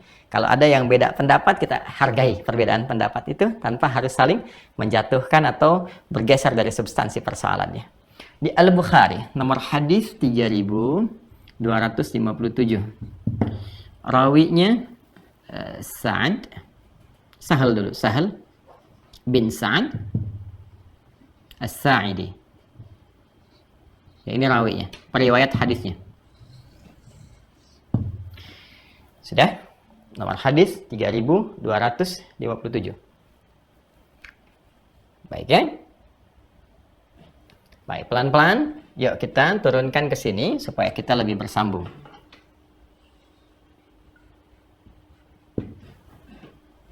Sudah. Inna fil jannati baban yuqalu ar-rayyan la yadkhuluhu illa as-sha'imun. Sudah? Baik, salah satunya sungguh di dalam surga itu ada satu pintu dikenal dengan nama ar-rayyan. Tidak memasuki pintu itu kecuali ahli siyam, ahli saum, puasa. Sudah? Baik. Kemudian, perhatikan ini diksi yang langsung tepatnya sesuai dengan tadi urutan hadisnya. Au kama qala Rasulullah sallallahu alaihi wasallam, "Inna lil jannati thamaniyata abwab." Sungguh surga itu memiliki 8 pintu. 8 pintu. Minha ar-rayyan. Nah, ini yang versi lain yang sesuai dengan nomor yang itu. Minha ar-rayyan atau minha babun yuqalu ar-rayyan. Di antara 8 itu ada satu pintu disebut dengan ar-rayyan. La yadkhuluhu illa as-shaimun. Tidak masuk ke ar-rayyan ini kecuali ahli puasa. Satu. Oke, bisa sampaikan 2 versi riwayatnya. Yang ini nanti ditemukan di Kitabus Syam. Yang kedua ini yang menunjukkan 8 pintu ditemukan di nomor hadis yang telah kita sebutkan tadi. Baik. Inna lil jannati atau inna fil jannati thamaniyatu abwab. Sungguh ya di surga itu ditemukan 8 pintu. Jadi ada 8 pintu surga. Jadi kalau kita kembali ke sini teman-teman sekalian, perhatikan sini. Kalau kita kembali ke sini ya, ada 8 pintu surga. Di sini disebutkan ragamnya. Beragam surga. Kemudian di Quran surah ke-39 Az-Zumar di ayat ke-73 maka disebutkan di sini hatta idza ja'uha wa futihat abwabuha. Ketika tiba di depan surga itu dan dibuka beragam pintunya. Pintu apa saja? Disebutkan dalam hadis ada 8 pintunya. Ya. Di antara 8 pintu itu, satu ada pintu untuk ahli puasa. Baik, namanya pintu ar-rayyan. Satu. Baik. Kemudian teruskan. Wa mimman du'iya min babis shalah. Ada orang yang dipanggil dari pintu as-shalah. Ada pintu surga namanya pintu as-shalah. Ya, salat. Kemudian wa mimman du'iya min babis shadaqah. Ada pintu namanya pintu sedekah. Masya Allah. Ya. Apalagi wa mimman du'iya min babil jihad. Ada pintu namanya pintu jihad. Babul jihad. Masya Allah. Tahan, 4 dulu ya. 4 dulu nih. Perhatikan baik-baik. Ini supaya ngepaskan nih papan tulis ya. Jadi ketika kemudian Allah apresiasi setiap hamba yang beramal saleh, wa basyiril ladzina amanu wa 'amilus salihati anna lahum jannatin, dengan beragam surga. Dan disebutkan ketika orang-orang soleh ini sampai di depan pintu surga itu, di depan surganya ternyata dibuka pintu-pintunya. Ada berapa? Kata Nabi ada 8 pintu surga. Ternyata ketika dicek di dalam hadis, 8 pintu surga ini untuk membuka pintunya dan masuk ke dalamnya itu bergantung dengan amal solehnya, berkorelasi dengan amalnya. Di surga yang disebutkan 8 pintu ini adalah pokok-pokok di dalam surga. Pintu-pintu pokok. Yang dari pintu pokok ini, ternyata korelasinya dengan amal soleh yang kita kerjakan dan mampu kemudian kita istiqamahi selama berkehidupan di muka bumi. Ada pintu sholat, ya kan? Amalnya sholat. Dari amal yang kita kerjakan, konsisten menunaikan sholat ini, maka berpeluang seseorang masuk ke dalam surga melalui pintunya pintu sholat. Ya, Masya Allah. Baik. Jadi ternyata menunaikan sholat itu bukan sekedar menghadirkan jaminan-jaminan satu, kebahagiaan saat di dunia, ketenangan yang bisa diraih, kebahagiaan yang melahirkan ketenangan dan kesuksesan disebut dengan falah. Makanya panggilan sholat itu juga diiringi dengan panggilan mendapatkan falah. Hayya 'alas shalah, hayya 'alal falah. Karena itulah orang-orang yang menunaikan sholat itu, maka kecenderungan keadaan dirinya itu lebih tenang, lebih bahagia. Bukankah saat kita menunaikan takbir, keadaan hati kita lebih tenang? Bahkan masuk masjid sudah merasa nyaman, sujud sudah merasakan tenang, enak. Karena itu diantara sunnah bagi orang-orang yang gelisah, sedang ada persoalan, ambil wudhu, ya, menghadap kiblat, sholat 2 rakaat. Ya, itu diantara sunnahnya, lakukan itu. Maka ketika itu kita kerjakan, dan itu isyarat Quran. Quran surah kedua ayat ke-45, wasda'inu bis sabri wassalah. Jika engkau punya persoalan dalam kehidupan, terima dengan sabar, lalu minta solusi kepada Allah lewat sholat. Minta. Ya, sholat apa saja yang bisa kita lakukan? Nah, orang-orang yang istiqomah dengan sholat ini, dia kerjakan terus. Dan yang paling menarik, semua menu sholat yang pernah diajarkan Nabi, dia turunkan tuh. Semampu dia kerjakan. Ya, misal, yang pokok, itu kan yang wajib, standar wajib, 17 rakaat itu. 24, 4, 3, 4 kan? 2-nya subuh, 4 zuhur, 4 asar, 3 maghrib, 4 isya. Itu yang pokok, kerjakan aja. Ya, ada orang yang datang kepada Nabi sallallahu alaihi wasallam berkonsultasi, disebutkan di hadis Muslim, ya, jaa Arabiyun atau bima ma'na atau kama qala ar-rawi, jaa Arabiyun ila Nabi sallallahu alaihi wasallam, datang seorang Arab Badui kepada Nabi sallallahu alaihi wasallam. Ya, lalu dia berkonsultasi, ya Rasulullah, atau kama qala bima ma'na, 'allimni 'amalan basita yudkhiluni lil jannah. Ajarkan aku amalan yang ringan, yang ringkas saja tapi berpeluang memasukkan aku ke surga. Maka Nabi menyampaikan amalan-amalan pokok saja. Ini kerjakan salat yang fardu saja. Ini kerjakan. Ini puasa yang fardu saja. Kalau kamu punya harta, masuk kategori ini zakat namanya, ini yang fardu saja. Kalau engkau mau silahkan tambah dengan yang sunnah. Ya, kata orang ini, aku akan cukupkan dengan yang fardu saja. Aku tidak punya kemampuan mengerjakan yang sunnah. Karena kondisi dia tinggal itu tidak ideal. Dia tinggal di padang pasir, cuman pakai tenda, malam mau tahajud, tiba badai, nggak jadi tahajudnya. Ya kan? Ya, mau puasa sunnah, ternyata ya kelapangan yang didapatkan tidak semudah orang-orang yang tinggal di tempat-tempat yang nyaman. Akhirnya dia katakan, saya konsisten dengan yang fardu saja ya Rasulullah, saya jaga dan saya akan mencoba menghindari maksiat. Ketika dia pergi, fantalaqa faqala Rasulullah sallallahu alaihi wasallam, aflaha in sadaqa wa dakhala al-jannata. Kalau dia komitmen dengan itu, berpeluang masuk surga. Menjaga itu komitmen sampai wafat berpeluang sepanjang dia meninggalkan maksiat, kan ditimbang. Ya, di padang pasir apa maksiatnya? Yang dilihat kan jarang maksiat. Ya, mau buka Google, buka YouTube nggak ada sinyal. Yang dilihat nggak ada tuh aurat-aurat. Ya lihat unta emang nggak pakai celana, nggak pakai baju, unta ya begitu. Jadi kan, ya, jadi orang-orang yang sekarang ingin ikutan, maka ya boleh jadi kurang tepat gitu kan. Ya, baru sholat dah keluar, ya buka YouTube, buka media sosial dah keluar maksiat. Nanti maksiatnya ditutup, amal solehnya habis dong. Ya, nah, maka visinya harus lebih jauh lagi. Keluarkan kemudian sholat-sholat yang menunya pernah ditampilkan Rasulullah SAW.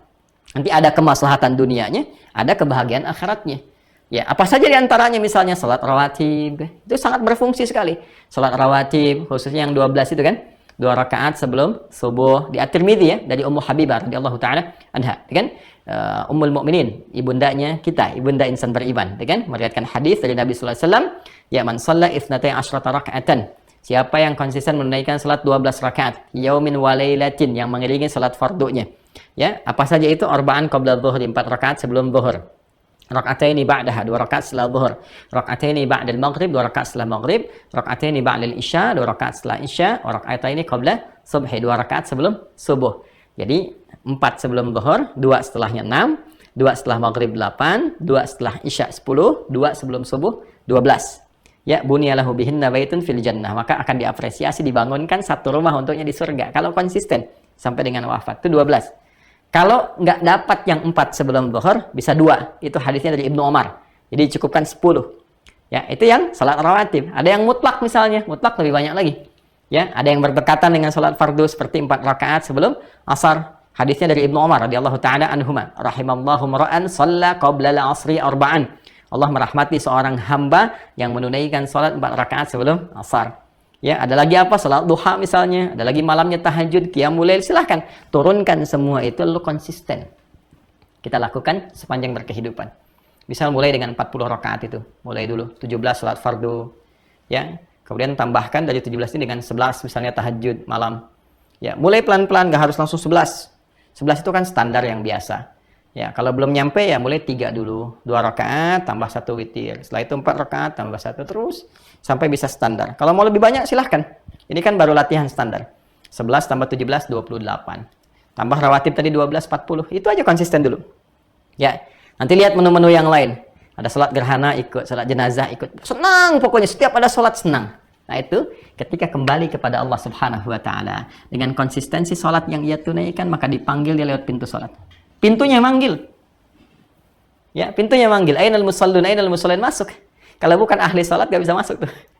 Gak bisa masuk. Jadi amalan pertama, salat bukan hanya melahirkan ketenangan, kebahagiaan, ketentraman, menjaga kita dari perbuatan fahsya dan mungkar, perbuatan keji, ya, dari nafsu syahwat, pornografi, LGBT, kata-kata jorok, zina, selingkuh, macam-macam dijaga oleh salat. Dan mungkar, perbuatan yang diingkari oleh hati kita, pikiran kita, bersumber dari nafsu perut dan akal.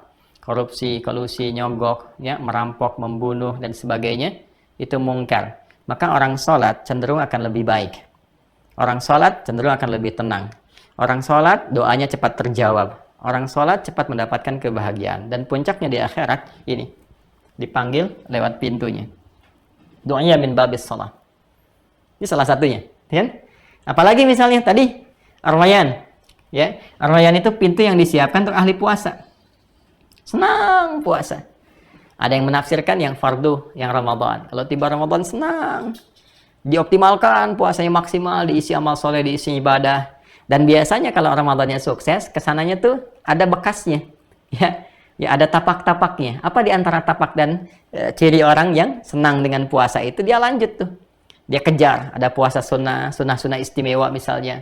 Ya, apa saja yang sunnah-sunnah istimewa? Banyak. Selain yang harian itu, yang kepekan dan Senin dengan Kamis kan. Ada yang sifatnya datang insidental, puasa Arafah misalnya. Ya kan? Ya, ada puasa apa lagi? Ya, ada Ayyamul Bid misalnya. Ya, ada puasa apa lagi? Yaum Asyura misalnya. Dan seterusnya.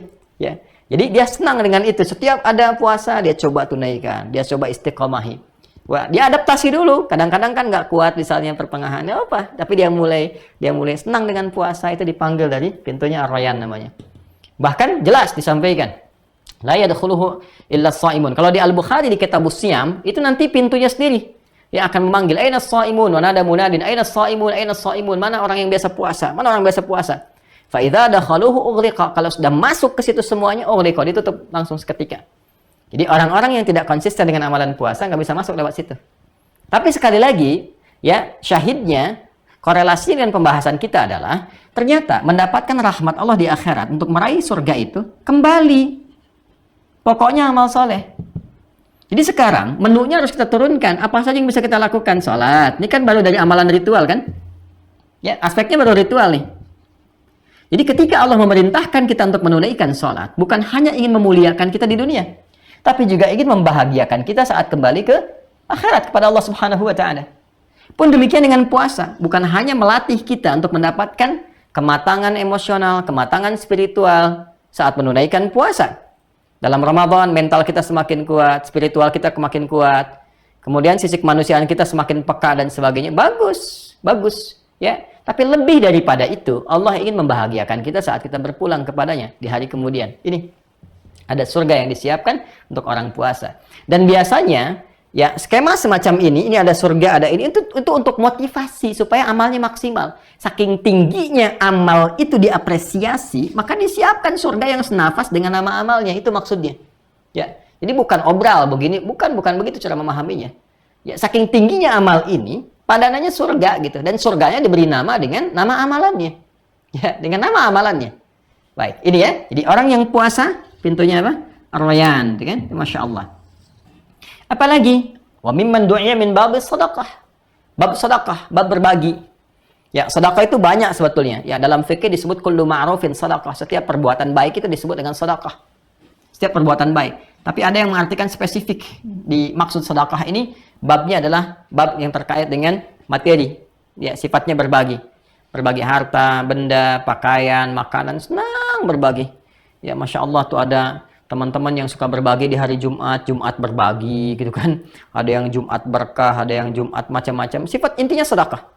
Ya, ada yang bagi pakaian, bagi makanan, bagi minuman, senang. Dan menariknya tuh ada yang itu terjiwai sehingga menjadi aktivitas. Itu kalau diniatkan ibadah itu, berbagi ilmu, kan? Ya, berbagi pengalaman kebaikan jalan, diniatkan untuk mendekatkan diri kepada Allah, itu berpotensi dipanggil dari bab ini, dari pintu ini. Min babis sedekah. Ya, bab sedekah. Ada apa lagi misalnya? Ada babul jihad. Pintu dari ya perjuangan yang dihasilkan dari perjuangan. Jihad ini babnya luas, luas sekali. Ada tingkat tertinggi perjuangan dengan harta, tenaga dan jiwa sampai ke jiwa, sampai ke wafat. Biasanya nih pada umumnya dipahami dalam tuntutan-tuntutan militer misalnya, yang ditetapkan oleh qadhi, oleh hakim. Jadi nggak sembarangan, bukan berangkat sendiri, semau sendiri, konsep sendiri, tidak. Ada hakim, ada qadhi. Ya, ada keputusan yang ditetapkan. Mana kualifikasinya sesuai nggak? Ya, ini ada tuntutannya. Misalnya dalam satu kondisi nih, ya ditetapkan ada misalnya panggilan untuk berjuang. Wah, terancam nih. Indonesia sedang terancam, misal gitu kan. Nah, kemudian dari masa perjuangan dahulu keluar fatwa ulama. Wah, ini bukan hanya nanti mengancam kedaulatan, tapi juga kalau sudah masuk mengancam kepada agama, mengancam kepada ibadah, mengancam kepada kenyamanan beraktivitas dan sebagainya. Maka keluar nanti ya putusan resolusi. Itu ada resolusi jihad gitu kan. Ada Syekh Muhammad Hashim bin Ash'ari, ada Kiai Haji Zainal Mustafa, ya, ada Kiai Haji Nur Ali yang di Bekasi di sini, Zainal Mustafa, Kiai Haji yang di Tasik dan seterusnya. Banyak sekali. Ya, Abu Yadim Yalti yang di Banten dan seterusnya, itu berjuang. Semua berjuang dan berjihad. Ya, sampai kemudian wafat dalam perjuangan itu tingkat tertinggi, yang paling tinggi nih. Perjuangan ketika ada panggilan ya secara militer dan kemudian berkorban di situ sampai ke jiwa. Sehingga menjadi wafatnya dalam keadaan syahid, jamaknya syuhada. Tapi kualifikasinya di situ ya ada otoritasnya. Nggak bisa semua orang atau setiap orang menyimpulkan, nggak bisa. Oh, ada panggilan begini pergi jihad, tidak. Ada nggak izinnya tuh? Ada nggak kualifikasinya? Ada nggak ulama yang memberikan fatwanya, yang ulamanya itu punya otoritas, ya otoritatif, bukan 1, 2 dan sebagainya, tidak. Ya, makanya babnya ketat dan nggak boleh sembarangan. Ya, kalau salah bisa mencelakakan bukan hanya orang lain tapi diri sendiri. Alih-alih menjadi syahid, ya, dan bahayanya bisa menjadi pesakitan saat kembali ya, dihisab di hari kiamat. Itu yang berbahaya. Maka hati-hati ya, hati-hati. Nanti ada lagi dari sini babnya nanti jihadnya lewat ilmu, pengetahuan. Dan ini nanti setara dengan yang berjuang ya secara fisik lewat militer. Nanti surahnya ada di Quran surah ke-9 At-Taubah di ayat 122.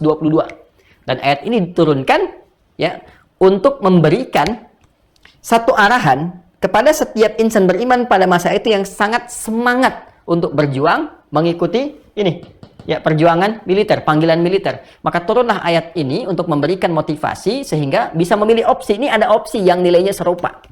Ya, maka Allah berfirman, "Wa ma kana al-mu'minuna liyanfiru kaffah.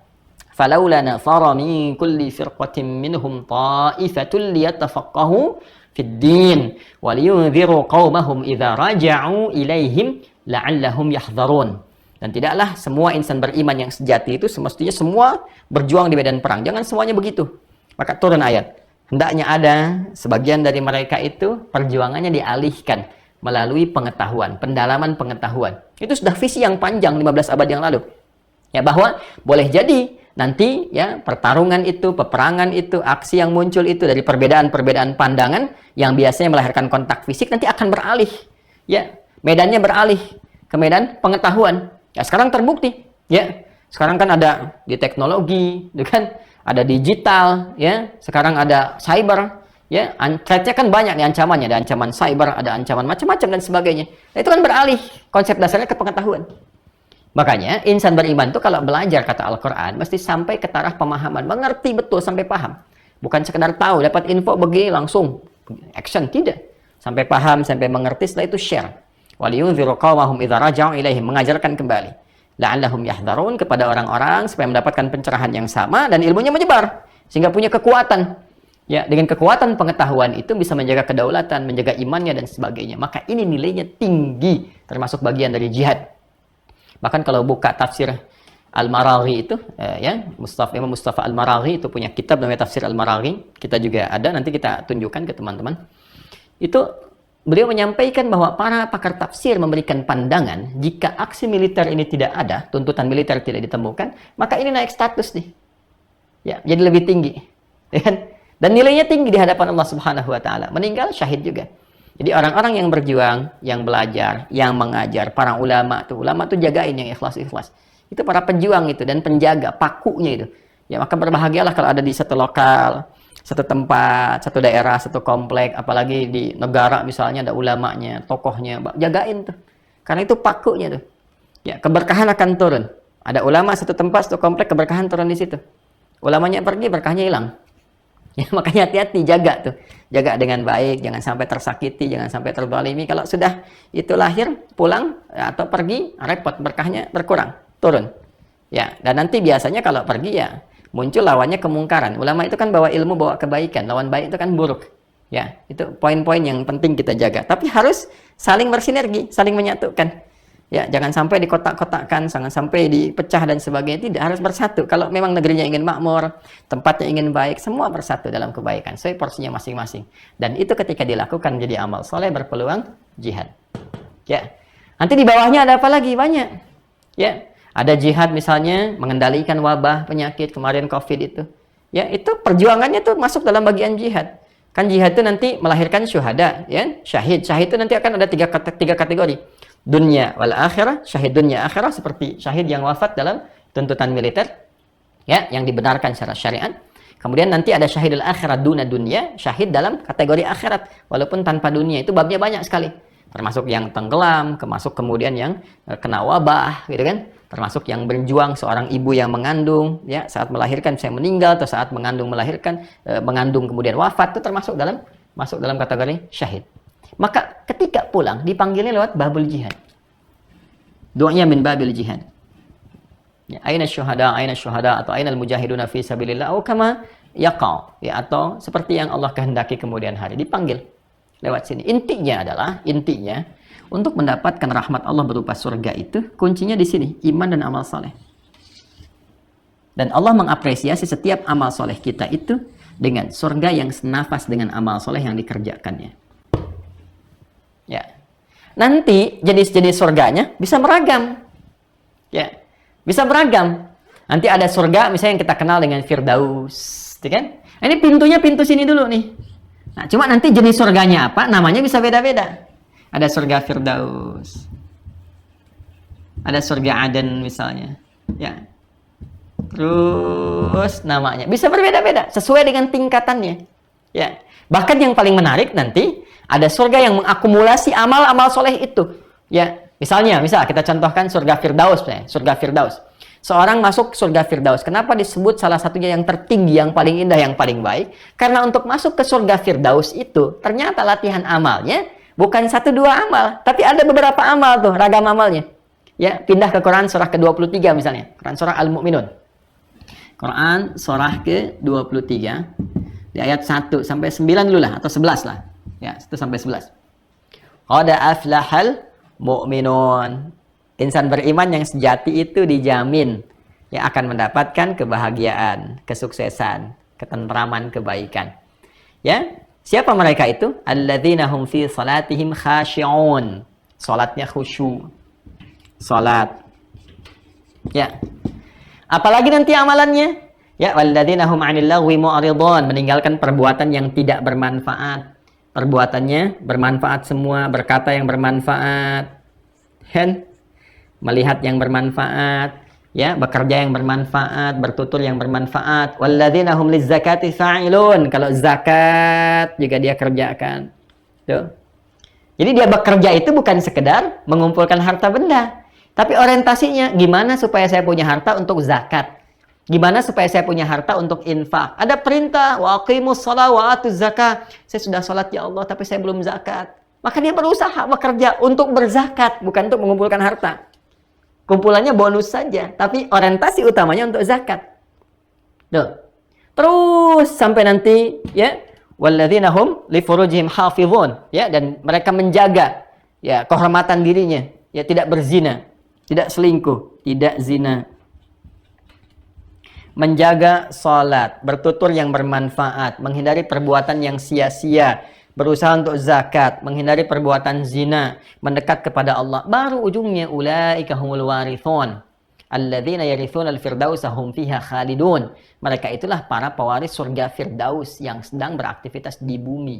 Jadi ada pewaris surga Firdaus sedang beraktivitas di bumi. Apa aktivitasnya ini? Ya. Ini kan nudia min babis shalah. Ada orang dipanggil lewat pintu salat. Ada orang dipanggil lewat pintu zakat, ya kan? Ada orang dipanggil lewat pintu sedekah. Ada orang dipanggil lewat pintu puasa. Orang-orang ini mencoba mengakumulasikan semua amalan ini sehingga mendapatkan surga terbaik. Saat sahabat Abu Bakar As-Siddiq radhiyallahu taala anhu mengonfirmasi kepada Rasulullah sallallahu alaihi wasallam, setelah Nabi menerangkan ini, kata beliau, "Ya Rasulullah, au bima makna, adakah yang dipanggil dari semua pintu itu?" Kata Nabi, aku berharap engkau termasuk bagian dari orang itu.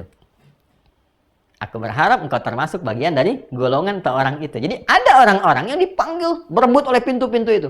Pintu sholat manggil, pintu sedekah manggil, pintu puasa manggil, pintu jihad manggil, ya kan? Dipanggil masuk. Masya Allah. Apa jenis surganya? Ini bisa jadi surga Firdaus. Nanti ada lagi surga yang lain. Tapi pintunya, jenis pintunya adalah amal saleh. Ya. Sejak saat itu apa yang beliau kerjakan? Maka beliau membuat kurikulum hidup ini yang harus kita lakukan. Beliau membuat kurikulum hidup. Sisa hidupnya digunakan untuk bisa meniti semua kurikulum ini saja. Walaupun beliau memilih passion hidupnya, tapi tetap beliau keluarkan semua jenis amal soleh itu. Dia begitu Nabi mengatakan, semoga engkau termasuk bagian dari itu. Ya, itu kan doa Nabi sebetulnya. Tapi beliau tidak mencukupkan pada doa itu saja. Sekalipun itu mustajab. Tapi beliau ingin berikhtiar untuk membahagiakan diri dari doa yang diterima dari Nabi itu. Maka apa yang beliau lakukan? Membuat kurikulum hidup. Dikeluarkan amal-amal soleh yang memungkinkan mendapatkan rahmat Allah lewat ikhtiar amal itu. Maka Masya Allah, tidak ada orang sakit yang menjenguk kecuali diantaranya ada Abu Bakar As-Siddiq. Tidak ada jenazah disolatkan kecuali diantaranya yang menyolatkan Abu Bakar As-Siddiq. Tidak ada orang yang kemudian diantarkan ke kuburan kecuali yang mengiringi salah satunya Abu Bakar As-Siddiq. Hampir setiap amal soleh yang mungkin bisa dikerjakan, beliau masukkan dalam kurikulum hidupnya. Dan beliau sukses. Jadi seorang pemimpin sepeninggal Nabi.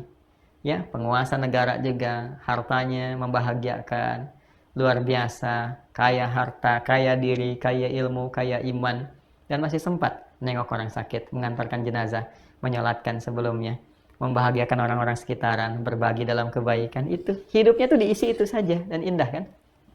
Ya kan? Indah kan? Nah, maka bagi kita sekarang saat ini mencoba kita mengeluarkan apa sih yang mampu kita konsisten dalam berkehidupan itu yang bisa kita kerjakan. Keluarkan aja amalnya. Dari sini bisa kita lakukan. Ketika Allah mengatakan, aku apresiasi bagi kalian beragam surga, keluarkan ragamnya melalui amal soleh ini. Keluarkan pintu-pintunya. Yang 4 itu, ini yang disebutkan langsung dalam hadis lafadznya. Yang 4 lainnya ikhtilaf ulama. Ada yang menyebutkan pintunya Darussalam, ada yang menyebutkan pintunya Babul Hajj. Ya, Babus Salam, ada Babus Salam disebutkan orang-orang yang cinta perdamaian, cinta kebaikan, ya, cinta ketenangan. Dia aktivitasnya menebarkan perdamaian, tapi dalam konsep ibadah, bukan dalam konteks kehidupan sosial. Kan sekarang juga banyak aktivis-aktivis perdamaian, kan? Ya kan? Tapi apakah perbuatannya diniatkan sebagai ibadah atau tidak, itu poinnya. Ya, kan ada aktivis-aktivis yang konsentrasinya di bidang perdamaian, mendamaikan, islah. Bahkan Indonesia pun kan mengirimkan, kan? Bahkan ada pasukan perdamaian yang di bawah bendera PBB itu kan dari kita kan kirim juga itu. Itu kalau tentara kita doakan ya, berjalan baik dan mereka niatkan untuk kepentingan ibadah, mendamaikan orang lain, islah dan sebagainya. Itu ada pintu Babus Salam, pintu keselamatan, pintu kedamaian, pintu kebaikan. Ya, ada salah satu yang ditarik ke situ. Ada lagi Babul Haji, ada yang menyebutkan pintunya adalah pintu haji dan umrah.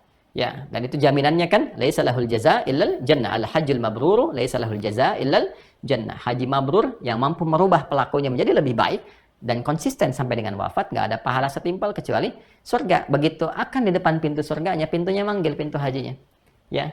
Ya, mana yang mabrur itu, mana yang berubah dia menjadi lebih baik. Itu ada yang menyebutkan Babul Haji, pintu haji. Ya. Tapi yang pokok ini 4 yang disebutkan. Ini yang pokok. Salat, kemudian puasa, sedekah, jihad. Dan kalau dikembangkan yang 4 pun jadi luas. Selebihnya ada perbedaan pendapat para ulama mengacu kepada amal-amal soleh yang ditampilkan dalam Al-Quran. Di antaranya apa tadi? Ada haji, ya kan? Ada kemudian umrah, ya. Ada babus salam. Makna salam itu banyak. Bisa perdamaian, amalan sosial, gitu kan? Ya, bisa berbagi dalam kebaikan, dan seterusnya. Secara singkat, bahasa gampangnya, kalau pengen cepat kita bisa mendapatkan surga dalam kebaikan, maka amalan terbaiknya perbanyak amal saleh. Ya, ada lagi yang paling istimewa, yaitu untuk ahli Al-Quran, ahli Al-Quran.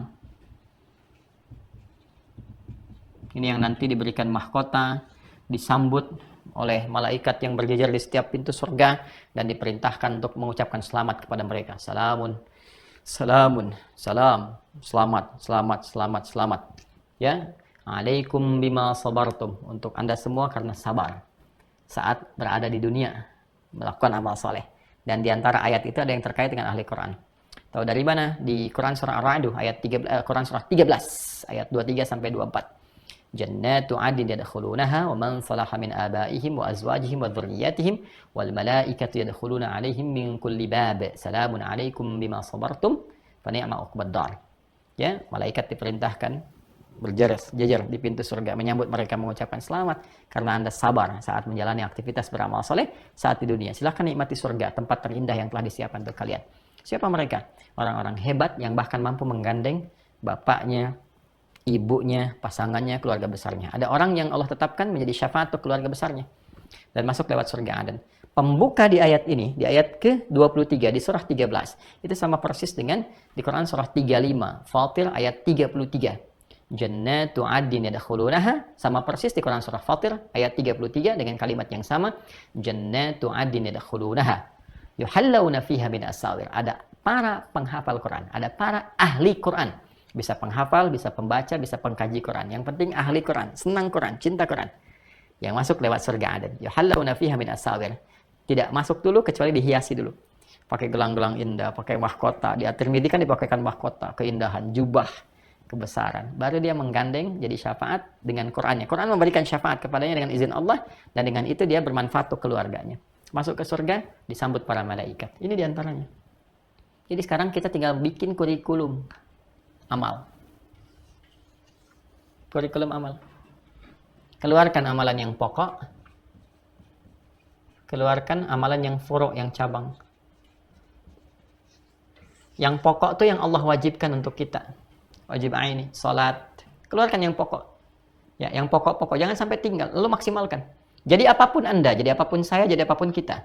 Anda mau pejabat, ya kan?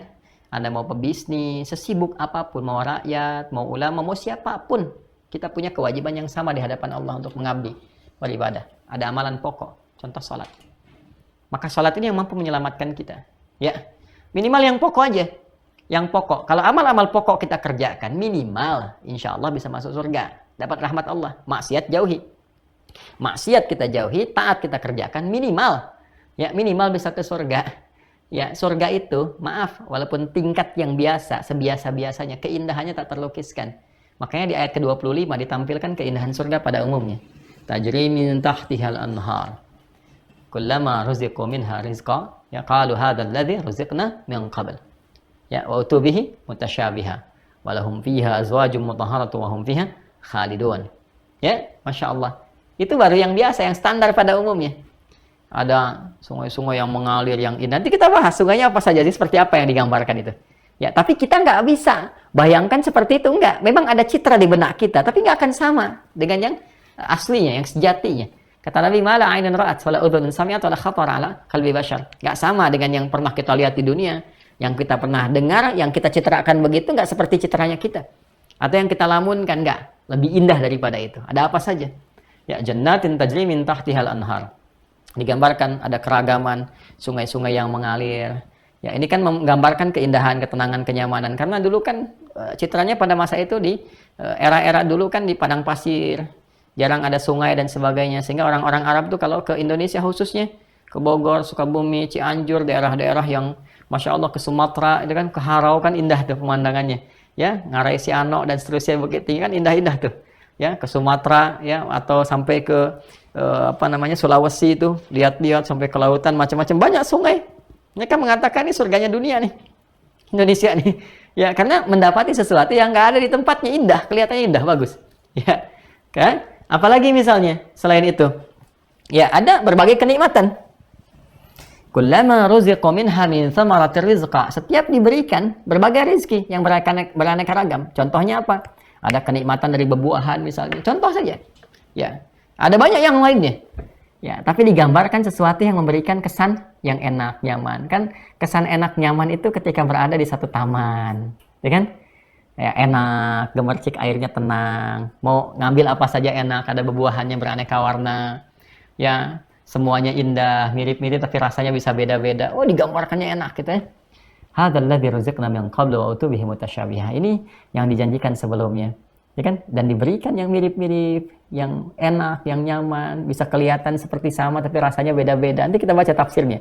Ya, dalam edisi yang berbeda kita akan perdalam tafsirnya. Intinya apa? Orang-orang yang masuk surga mendapatkan rahmat Allah, mendapatkan kenikmatan di akhirat nanti.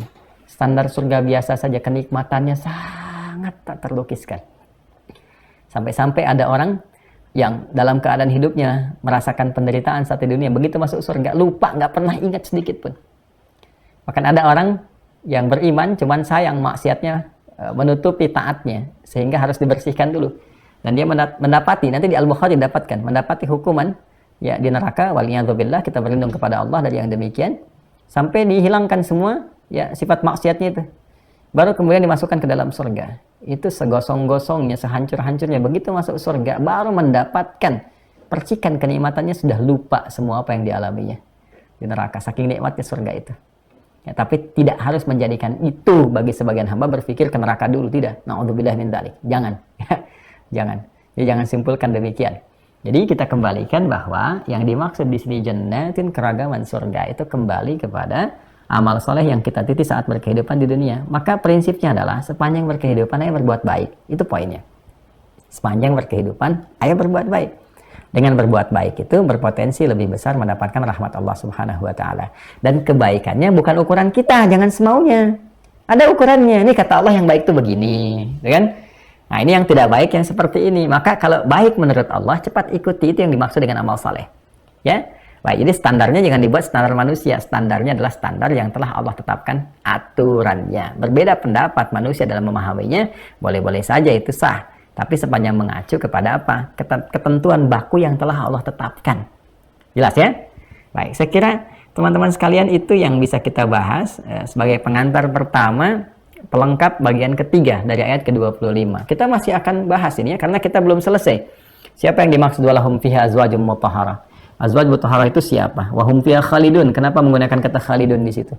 Apa yang dimaksud di situ? Kita akan tetap teruskan ini, termasuk kita akan turunkan beberapa amalan-amalan spesial yang melahirkan surga-surga yang mungkin kita bisa bahas. Ya, ragamnya apa saja? Kan tadi 8 pintu sudah kita dapatkan. Ya, pintu-pintunya amal saleh. Ada yang pokok tadi seperti bab salat, ya, pintu salat, kemudian bab sedekah, pintu sedekah, bab siam, bab rayyan, bab puasa, dan babul jihad. Ada yang lainnya nanti ada babul haji, babul umrah untuk ahli Quran dan turunan-turunan yang lainnya. Kemudian surga-surganya nanti kita akan turunkan. Tadi kita baru dapati sepercik tentang Firdaus. Kemudian nanti ada surga Aden. Ada yang menyebutkan Jannatun Naim, diambil dari ayat Al-Quran. Ada Darussalam, ya. Nanti kita turunkan apa saja amalannya, apa saja gambaran kenikmatannya, dan seperti apa motivasinya bagi kita untuk mengumpulkan itu semua dalam kemuliaan sebelum berpulang pada Allah Subhanahu wa ta'ala. Dan siapa yang menemani kita di surga itu? Seperti apa pertemanannya? Ya, dan sampai kapan berada di sana? Seperti apa jaminannya? Itu yang coba kita akan teruskan di pertemuan berikutnya insyaallah. Baik teman-teman, malam ini online, mudah-mudahan tidak mengurangi kekhusyuan dan fokus kita untuk belajar dimanapun kita berada. Semoga mendapatkan rahmat Allah Subhanahu wa ta'ala. Izin menginformasikan, insyaallah di pertemuan berikutnya kita akan berlanjut kembali. Dan yang paling dekat ini insyaallah hari Sabtu pagi saya akan berada di Surakarta, di Solo, di UMS ya, Universitas Muhammadiyah Surakarta. Insyaallah akan berlangsung tabligh akbar di sana pukul 8 pagi sampai dengan selesai. Ya, mudah-mudahan kita bisa tersambung. Yang di sekitarannya silahkan bisa bergabung. Semoga juga bisa terbuka untuk keseluruhan, karena saya dengar ada 100.000 jamaah yang bisa terhubung dan bergabung di sana. Kemudian yang kedua, baik offline ataupun online itu ya yang disampaikan kepada kami. Kemudian yang kedua, teman-teman sekalian, dengan izin Allah Subhanahu wa taala, alhamdulillah masih berproses pembangunan pesantren Ma'had Islam Rafiah Akhyar di tempat yang telah kita siapkan di wilayah Banten untuk pembuka pertama. Ini baru saya sebutkan. Insya Allah semua menjadi wakaf. Kita wakafkan dari semuanya, dari prosesnya, dari mulai semua asetnya, dan mudah-mudahan juga ilmu yang bisa kita bagikan di sana. Alhamdulillah sekarang masih berproses, sekitar 40% berjalan. Ya, kami mengajak teman-teman sekalian, mari kita investasikan untuk wakaf kita. Mudah-mudahan jadi investasi terbaik, praktek dari ini. Sedekah. Minimal sekarang kita selesaikan masjid dulu. Masjid ya, mudah-mudahan nanti pekan depan sudah mulai naik pelan-pelan. Masih ada kekurangan untuk pembiayaan, estimasi pembiayaan itu untuk masjid. Mari kita sama-sama, saya kira, untuk berwakaf, mudah-mudahan jadi milik kita semua. Kalau tidak salah itu betul ya, rekeningnya di BSI ya, Bank Syariah Indonesia, atas nama Yayasan Ma'had Islam Rafiah Akhyar. Nomor rekening 111, 3 kali satunya 111, kemudian 4444, 4 kali 4-nya, dan ujungnya 142. Ya, 1114444, kemudian 142. Ada 10 nomor. Ya, silahkan teman-teman kalau ingin berwakaf, itu wakaf ya. Kami nggak butuh donasi, itu untuk wakaf, teman-teman yang pengen wakaf. Ya, kalau memang ada hal yang lain yang tidak jadi masalah, teman-teman yang lain yang ingin kemudian berinvestasi untuk akhiratnya silahkan. Dan itu tidak dimiliki oleh siapapun. Ada masjid, ada asrama, ada yang lainnya, dan akan diteruskan.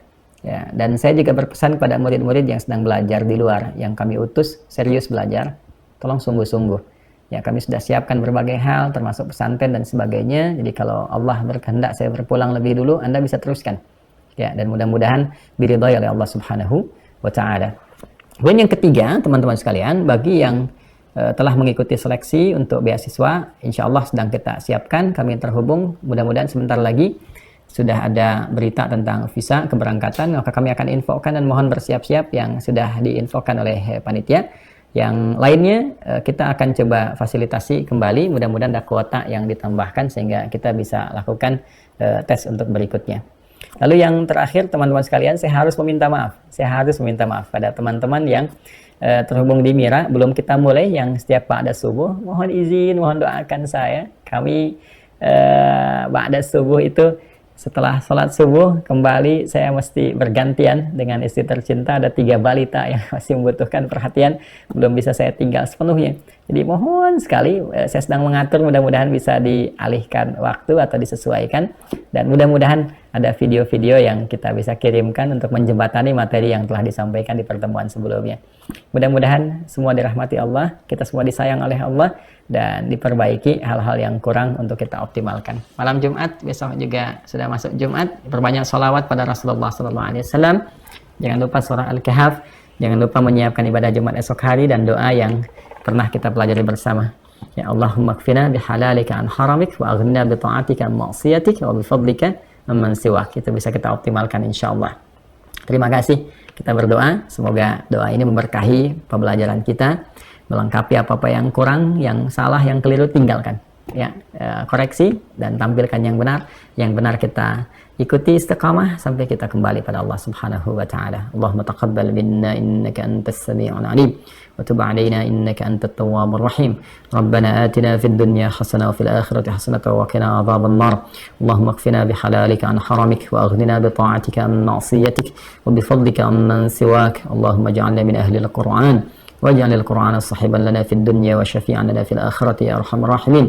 ربنا آتنا في الدنيا حسنة وفي الآخرة حسنة وقنا عذاب النار. وصلى الله على سيدنا محمد وعلى آله وصحبه أجمعين. وآخر دعوانا سبحانك اللهم وبحمدك نشهد أن لا إله إلا أنت نستغفرك ونتوب إليك والحمد لله رب العالمين. السلام عليكم ورحمة الله وبركاته.